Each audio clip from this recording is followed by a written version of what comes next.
আচ্ছা, এই ভিডিওটি ইনভেস্টিং পারপাস এবং অবশ্যই লং টার্ম ইনভেস্টরদের জন্য। তো শেয়ার বাজারে নতুন এবং গুরুত্বপূর্ণ একটা আপডেট নিয়ে এই ভিডিওটি। তো আপনারা জানেন যে শেয়ার বাজারে ব্যবসা করতে গেলে কিন্তু শেয়ার বাজার সম্পর্কিত যে গুরুত্বপূর্ণ নিউজ, ডেটা, ইভেন্টগুলো থাকে সেগুলোকে নিয়ে কিন্তু আপডেটেড থাকতেই হয়। আর এই চ্যানেলে সে ধরনের ভিডিও আপডেট দেওয়া হয়। তো যাই হোক, আজকে যে ডেটে ভিডিওটা হচ্ছে 4/7/2024। তো এটা কয়েকদিন আগেকার আপডেট, কিন্তু ভীষণ ইম্পর্টেন্ট একটা আপডেট। দেখুন সেই আপডেটটাতে চলে যাই যে IT stock jumps after Goldman Sachs, Morgan Stanley and others buy stake in the company. তো সেই আইটি স্টকটি এটা 1 জুলাইয়ের আর কি, জুলাইয়ের 1 জুলাইয়ের এটা আপডেটটা। তো সেদিন এই স্টকটি জাম্প দেখিয়েছিল। তো তার কারণ হিসাবে গোল্ডম্যান সাচ, আপনারা জানেন কত বড় ব্রোকারেজ হাউস, মর্গান স্ট্যানলি এটাও একটা গ্লোবাল ব্রোকারেজ হাউস, এবং others buy stake in the company, মানে একটিমাত্রই কোম্পানিতে যেটা আইটি কোম্পানি, তাতে কিন্তু একবারেই অনেকগুলো ইনস্টিটিউশন বাই করেছে।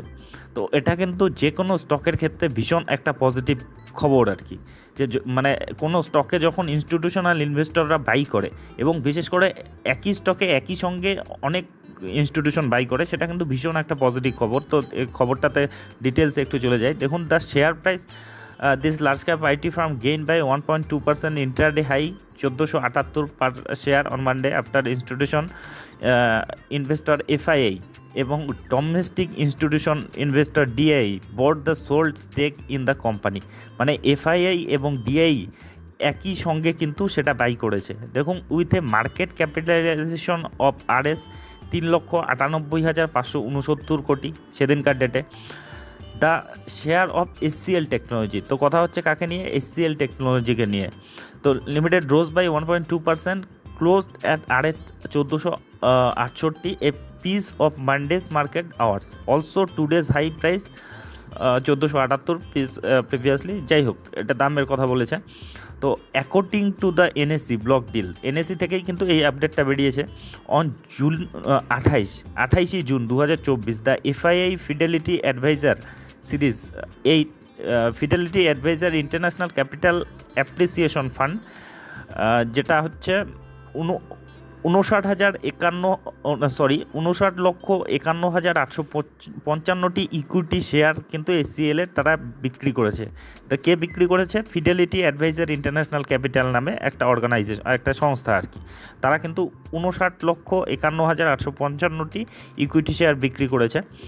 তো যেটা পার রেট ছিল আর কি 1440 টাকার। তো additionally Goldman such acquires 2,89,696 equity share of SCL at same price. মানে তার মধ্যে গোল্ডম্যান সাচ তারা কিন্তু 2,89,000 তারা কিনেছে, 2,89,696 ইকুইটি শেয়ার তারাই কিনেছে, মানে সেই দামে, যে দামে তারা বিক্রি করেছে। Morgan Stanley Asian Singapore PT also purchase 10,31,316টা শেয়ার। মর্গান স্ট্যানলি আবার কিনেছে 10 লক্ষের ওপর শেয়ার, সেই দামেই কিনেছে যে দামে তারা বিক্রি করেছে। On the same date, according to the block deal data, DI such as ICICI Prudential mutual fund and Kotak Mahindra fund purchase 59,52,695 and 5,15,633 unit of equity share of SCL respectively at 1440। তো বুঝতে পারছেন মানে কারা কারা কিনেছে হচ্ছে মর্গান স্ট্যানলি কিনেছে, তারপরে গোল্ডম্যান সাচ কিনেছে, এরা হচ্ছে FI ফরেন ইনস্টিটিউশনাল ইনভেস্টর, আর আমাদের DI এদের মধ্যে কিনেছে ICICI Prudential মিউচুয়াল ফান্ড এবং কোটাক মহিন্দ্রা যে মিউচুয়াল ফান্ড রয়েছে তারা কিন্তু কিনেছে। তো SCL টেক একটা দিগ্গজ, থার্ড লার্জেস্ট ইন্ডিয়ার মধ্যে, প্রথমে TCS, তারপরে ইনফোসিস, তারপরেই কিন্তু SCL টেক। তো এই তিনটি কোম্পানির মধ্যে কিন্তু বিশেষজ্ঞরা যেটা বলে SCL টেকের মধ্যে কিন্তু যে গ্রোথ রেটটা সেটা কিন্তু বেশি রয়েছে। আর আপনি দেখলেও বুঝতে পারবেন, সব কিছু দেখানো হবে আর কি, দেখলেও বুঝতে পারবেন যে এই কোম্পানিতে আপনি তো ভরসা পাবেনই। এটা থার্ড লার্জেস্ট কোম্পানি ইন্ডিয়ার মধ্যে এবং ভীষণ শক্তিশালী কোম্পানি, সঙ্গে কিন্তু রিটার্নটাও এদের সুন্দর রয়েছে। তো একটু ডেটাগুলো দেখে নিন, তবে ক্লিয়ার হবে। বিশেষ করে যারা মার্কেটে নতুন রয়েছেন, এ ধরনের স্টককে কিন্তু অবশ্যই প্রায়োরিটি দেওয়া উচিত। তো এই কোম্পানি দেখুন 1529 টাকা আজকের ডেটেই যদি দেখেন 3%-এর মতো র্যালি দিয়েছে, মানে যে ডেটে ভিডিওটা হচ্ছে এখন একটু নিচে নেমেছে আর কি, 2.63%-এর মতো র্যালি। তো মার্কেট চলাকালীন এই ভিডিওটা হচ্ছে। তো যাই হোক 1520 টাকায় কিন্তু আজকে ক্লোজিং দিয়েছে, 2.5% মতো পজিটিভিটি দেখিয়েছে। আপনি যদি ইদানিংয়ের পারফরমেন্স দেখেন, দেখুন এক মাসে 16% মতো রিটার্ন, মানে গত 6 মাসে 7% মতো রিটার্ন। মানে যেদিন থেকে এই ব্লক ডিলটা হয়েছে সেদিন থেকেই কিন্তু এই গতিটা এসেছে, বিশেষ করে এই গতিটা যে দেখতে পাচ্ছেন যে এক মাসেই 16%। আর আপনি যদি লং টার্মের রিটার্ন দেখেন, দেখুন এক বছরে 27%। আপনারা জানেন যে গোটা আইটি সেক্টরটাই কিন্তু একটা কারেকশন কনসলিডেশন ফেজে কিন্তু চলছে, এটা বড় সড়ো কারেকশনে ছিল। ঠিকঠাক এখনও দেখলে মোটামুটি 10%-এর কাছাকাছি কারেকশনে রয়েছে, কিন্তু এক সময় কিন্তু 20% বা সেরকম কিন্তু কারেকশনে ছিল, তখনও কিন্তু বলা হতো এই স্টকটির কথা।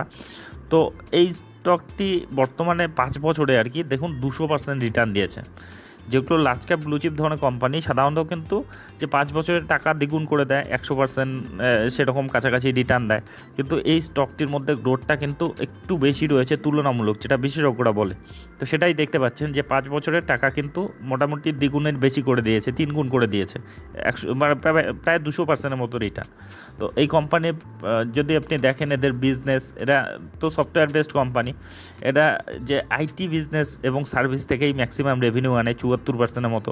ইঞ্জিনিয়ারিং এবং R&D সার্ভিস থেকে প্রায় 16%-এর মতো আনে, আর এসসিএল সফটওয়্যার থেকে, তাদের নিজস্ব সফটওয়্যার রয়েছে, সেখান থেকে 9.5%-এর মতো রেভিনিউ আনে।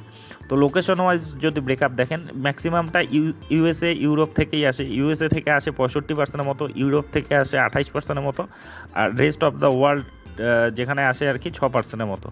তো বুঝতে পারছেন বেশিরভাগ আইটি সেক্টরের বড় বড় কোম্পানিগুলোর যে বেশিরভাগ রেভিনিউ কিন্তু বিদেশ থেকেই আসে, ইউরোপ, আমেরিকা এসব দেশ থেকেই। তো এদের যে রেভিনিউ ব্রেকআপ দেখলেন, আচ্ছা এদের যদি আপনি দেখেন এদের কি কাজ করে আর কি প্রোডাক্ট ওয়াইজ এদের রেভিনিউ, দেখুন সফটওয়্যার সার্ভিস থেকে ম্যাক্সিমাম রেভিনিউ 72%-এর মতো, ইনফ্রাস্ট্রাকচার সার্ভিস থেকে 17%-এর মতো, আর বিজনেস প্রসেস এবং আউটসোর্সিং সার্ভিস থেকে 11%-এর মতো রেভিনিউ আনে। আর এদের যদি প্রোডাক্ট ওয়াইজ মানে সফটওয়্যারের ক্ষেত্রে আপনি মানে ব্রেকআপটা দেখেন, অ্যাপ্লিকেশন সার্ভিস থেকে 97% এবং ইঞ্জিনিয়ারিং এবং R&D সার্ভিস থেকে 43% মতো, মানে সফটওয়্যার বেস যে কাজটা থাকে তার এটা কিন্তু ব্রেকআপ রয়েছে। তো বুঝতে পারলেন এই কোম্পানির বিজনেস প্রচণ্ড স্ট্রং বিজনেস, প্রচণ্ড বিজনেস নেটওয়ার্ক স্ট্রং, বিজনেসের ধরন স্ট্রাকচার সব কিছুই কিন্তু স্ট্রং রয়েছে। ডিটেলস বিজনেস বলার দরকার হয় না, এগুলোকে বারবার কভার করা হয়। তো এই কোম্পানির দেখুন ফান্ডামেন্টাল প্যারামিটার এই কয়েকদিনের মধ্যেই, যেদিন খবরটা বেরিয়েছিল 3-4 দিন আগে, তখন কিন্তু 4 লক্ষ কোটির নিচে ছিল এর যে মার্কেট ক্যাপিটাল, দেখুন 4,15,421 কোটি আজকের ডেটে। পি রেশিও এখনও সুন্দর রয়েছে, 26 রয়েছে, রিটার্ন অন ইকুইটি 23%-এর মতো রয়েছে, বুক ভ্যালু 252 রয়েছে, 1531 টাকা চলছে, ফেস ভ্যালু 2 রয়েছে, ডিভিডেন্ডও কিন্তু মোটাসোটা যায় এই স্টকটি। এদের বিজনেস দেখুন, বিজনেসের গ্রোথটা এবং প্রত্যেক বছর এখনও কনসিস্টেন্টলি তারা গ্রো করছে এবং খুব দ্রুত আরে গ্রো করছে। 2020-তে 70,000 ছিল এদের সেলস, তারপরে 75,000 হলো, তারপরে বছর 85,000 হলো, তারপরে বছর 1 লাখ মানে হলো, তারপরে বছর 1,10,000-এর মতো হলো। মানে কনসিস্টেন্টলি কিন্তু এদের গ্রোথ আপনি দেখতে পারবেন। আপনি যদি প্রফিটেবিলিটি দেখেন, দেখুন 2020-তে 11,000 কোটি ছিল এদের প্রফিট, তারপরে 11,100, তারপরে 13,000, তারপরে 14,800, তারপরে 15,700। মানে কনসিস্টেন্টলি এদের বিজনেস নিয়ে কিচ্ছু বলার নেই, বিজনেসে তারা কিন্তু প্রত্যেক বছরই গ্রো করছে। এদের যদি আপনি ব্যালেন্স শিটও দেখেন, প্রচণ্ড স্ট্রং ব্যালেন্স শিট, এটা দিয়ে আর একটা লার্জ ক্যাপ কোম্পানি খোলা যাবে। এদের যা রিজার্ভ রয়েছে 67,000 কোটির এদের রিজার্ভ রয়েছে, আর ঋণ নেই বললেই চলে, 5,700 কোটির ঋণ, যেটা এত বড় কোম্পানির মানে এত যাদের রিজার্ভ রয়েছে। দেখুন লং টার্মে মাত্র 2,000 কোটি ঋণ রয়েছে, যেখানে 67,000 কোটি তাদের ক্যাশ রয়েছে। তো এদের ব্যালেন্স শিট নিয়েও কিছু বলার নেই। এখানে যদি আপনি শেয়ার হোল্ডিং প্যাটার্নে যান, দেখুন এফআইআই রয়েছে 19%-এর মতো, এফআইআইরে হোল্ডিং বাড়াচ্ছে, ডিআই রয়েছে প্রায় 15%-এর কাছাকাছি, গভর্নমেন্টও সামান্য রয়েছে, আর পাবলিক মাত্র 4%, 4.35%-এর মতো রয়েছে, আর প্রমোটর তো 60%, 61%-এর কাছাকাছি রয়েছে। তো দুর্দান্ত একটি স্টক, আইটি সেক্টরের তৃতীয় বৃহত্তম কোম্পানি ভারতের মধ্যে।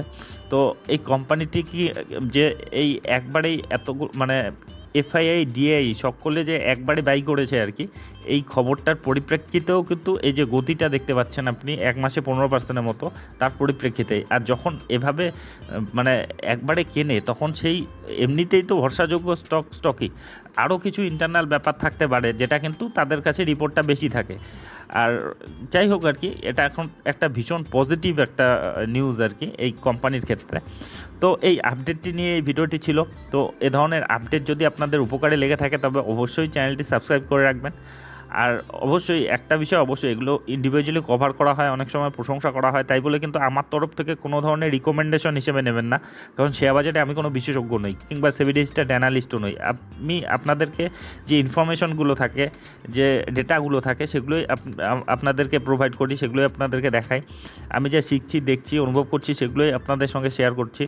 তো যাই হোক, আপনি যখন ইনভেস্টমেন্ট করতে যাবেন আরও ডিপলি অ্যানালাইসিস করবেন, আপনার যে ফিনান্সিয়াল অ্যাডভাইজার রয়েছে তাদের উপদেশ নেবেন, আর অবশ্যই রিস্ক ম্যানেজমেন্ট ঠিকঠাক রেখে তবেই ইনভেস্টমেন্টের কথা ভাববেন। আর এই স্টকটি সম্বন্ধে আপনাদের কি মনোভাব অবশ্যই কমেন্ট বক্সে লিখে জানাবেন। তো যাই হোক, ভিডিওটি শেষ পর্যন্ত দেখার জন্য ধন্যবাদ।